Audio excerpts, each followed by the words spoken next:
Welcome back, guys. We're talking DJ King here with a review for Fairy Tail Chapter 485, 5 days worth of food. This chapter was a setup fight for Gajeel vs. Bradman, and pretty much Gajeel is very pissed because Bradman, he pretty much was crucifying people, you know, having them go through all this pain and everything, and pretty much that right there is one of Gajeel, I guess you can call it sin, that he want to forget, that he want to like bury, but because of Bradman, he remembered it, because, sorry for the plane in the air, if you can hear it, pretty much, you know, Gajeel, him and Levy, you know, you would say in a relationship. So the fact that Gajeel memories of pretty much crucifying Levy is making him mad, because he didn't want to remember that, because he pretty much atoned for it by, you know, being with Levy from that point onward.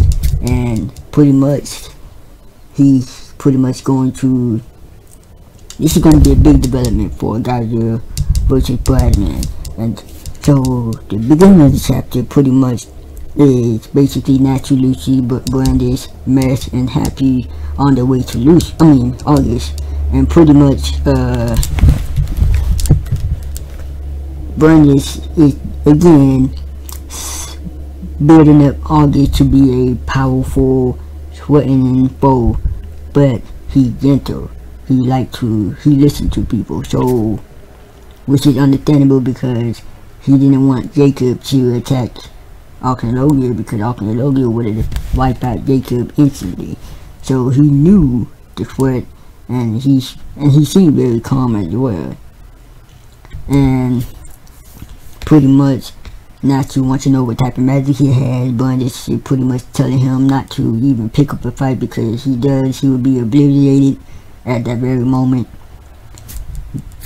Hopefully August live up to what Brandish is building him up to be. And Brandish also has a thing for big fluffy things. Pretty much Mess question them, why are they, you know, walking their way there when they could just, you know, find a way to get there quicker. Where Mess does have teleportation, so he can teleport, but I don't think he would be able to teleport all of them instantly there. So Brandish came up with an idea. So she pretty much made Happy huge. As you can see on the right side of this video, she pretty much made Happy huge. And she also has a scene for Fluffy Sing, this big fluffy guy. So yeah, and Happy, of course, that he's the coolest cat in the world because he's huge. And pretty much that, so they're gonna end up riding Happy on the way there to August, which is kinda gonna be kinda strange too. But yeah, moving on, Cana is trying to, you know, remove Mavis' shock projection, and pretty much Mavis want her to do it, and she's still at it, and Cana's kinda like, you know,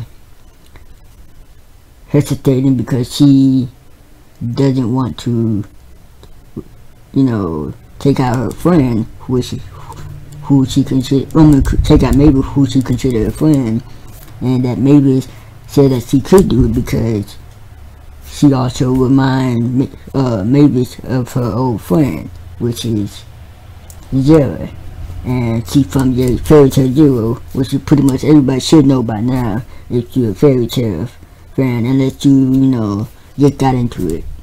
So yeah, so Cana reminds Mavis of Zera, and pretty much Cana is the only one that can free Mavis and Zera. And at that particular moment, when Mavis mentioned free Zera as well, I was like, would Zera come back to life? Because she said free Zera. So unless Mavis will be able to create another illusion of Zera, who knows? But yeah. And then the next part of that chapter was, thing sort of development, character development. From last 2 chapters, he was kind of depressed and, you know, disappointed, calling himself pathetic and all of that. And then Yukino in this chapter gave him a slap that he needed to come back to reality. Of course, things suck because he hasn't proven himself since he entered the series. So yeah. So Sting and Sabretooth and Blue Pegasus, they are back on their feet and they're going to retaliate back. And like I said in the beginning of this review, at the end of the chapter, it was Gajeel very pissed. He's going to go up against Bradman. And I'm curious to see how strong Gajeel gotten, because apparently it's going to be Gajeel versus Bradman. And when it comes to Lady Helene, she was in this chapter, but she's watching from the sideline from Brad. So if Gajeel does beat Bradman, then I don't think Gajeel will end up fighting Lady Helene. I think he's going to be either Mary Jane or Minerva or Sting, or one of them are going to fight. But of course, all of them going to get beaten. But I have a feeling that Minerva is going to fight Lady Helene because she's going to remind her of Urza. Or maybe Mary Jane going to fight her. So yeah. So that's it for the chapter review. Let me know your thoughts in the comment section. Let me know your own thoughts on the chapter. And I'll catch you guys in my next video. Peace.